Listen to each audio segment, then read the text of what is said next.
Hi and welcome to Aquatic Mike. I hope you're all doing great. So a while ago I asked you all whether if you wanted a spawning video, a fry development video, or if you wanted something else for the next video through the community tab.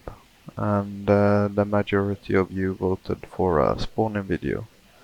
So today I'm bringing you a spawning video of Corydoras similis. Now, today's footage is recorded over several times when they've spawned, and the information that I'm about to provide you with was for the most part taken on the first time that they spawned. Now I have measured TDS a couple of other times when they've spawned, but the majority of the information will be from the first time that they spawned. So without further ado, let's dive into it. So the 25th of May 2021 on a Tuesday was one of the first days where a spawn yielded a decent fertility rate of this species. Now in this tank there is, or were, I'm not sure whether if it's still the same amount, one might have passed or something, but there were 8 males and there were 5 females. They're wild imported. And the tank is actually a divided tank, so the tank's 1 meter in length and 40 centimeters deep and 35 centimeters high. The actual compartment is divided by filter foam, which you can kinda see to the left in this video. So the compartment where Corydoras similis is spawning right now is 50 centimeters in length and 40 depth and 35 high. Now the pH during the spawn was 7. The KH was 1.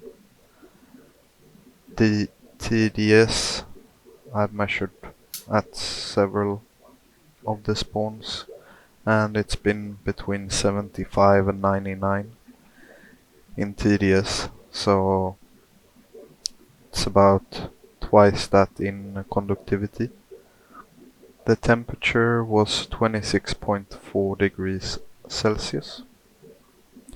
Now the substrate is sand in the tank, and it's furnished with a sponge filter in the back side or the rear left corner, and in the rear right corner there's a small rock pile underneath the E-Haim pump, and then there's the E-Haim pump with a pantyhose that's just strapped up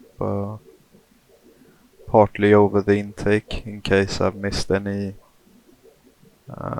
eggs that might hatch out in the tank. Then I can just retrieve the fry later on and they won't get sucked into the pump. There's some Sagittaria subulata planted in the tank along with some Suswasatang, and previously there's also been Ceratophyllum demersum and Riccia fluitans in the tank. Other than that there's just a green spawning mop in the left front corner.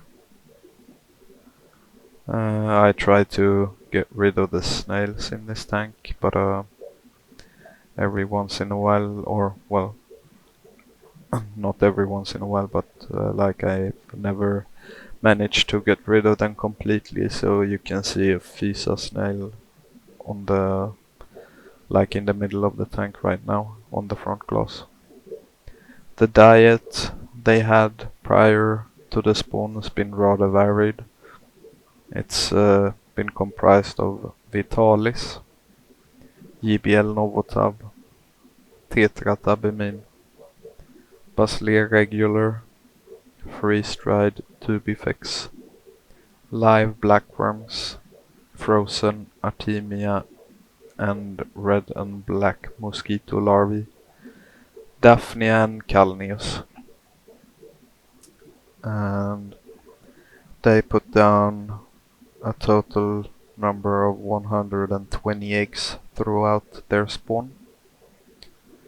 The eggs measured 1.7 millimeters diameter. Uh, all of the first spawn wasn't observed, so I put down that they probably put down 1 to 4 eggs at a time, and I just guessed that by egg placement. Throughout the video you will be seeing, or I'm not sure whether if it's shown in the video all of it, but I know I've seen them put down 1 and 2 at the same time at least. And the fertility rate was 55%. All of the 55% of the fertile eggs hatched. And it took 2 to 3 days for them to hatch out. It took about 2 days until the fry was free swimming. I first fed them with microworms, and after about 6 to 7 weeks you could start seeing the adult coloration on the fish. Now after 7 days the fry were 7 millimeter in total length. After a month they measured 1.3 centimeter in standard length. Now total length is the length of the entire fish, meanwhile standard length is the length without the tail fin. And at 2 months they were 2.1 centimeter standard length. The first time the species spawned, I only had females, so they'd spawn and the eggs were just hollow when I tried to pick them up. Later on I acquired 3 males, but around about 95% of the eggs proved infertile, and the few eggs that were fertile didn't hatch. The eggs would look good for like 5 days or so, and the embryo couldn't penetrate the eggshell and ended up dying in the egg. I tried at times to help them out with both a small needle and sucking the eggs into an airline hose and blowing them out again, but to no avail. So some time passed and I acquired some extra males and females, and I also started adding water with less tedious, and approximately 60% of the water was changed. 20% each day for 3 consecutive days, so I guess as you are diluting the water over and over again, it won't have been the same as changing 60% at one day. Now, afterwards, the fertility rate went up on the eggs, and the fry or the embryos that developed within the eggs had an easy time getting out of the egg. And right now there's a female up in the spawning mop depositing some eggs.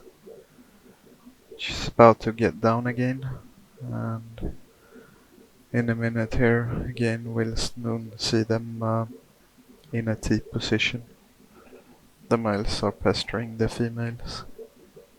Raising the fry of this species is quite alright.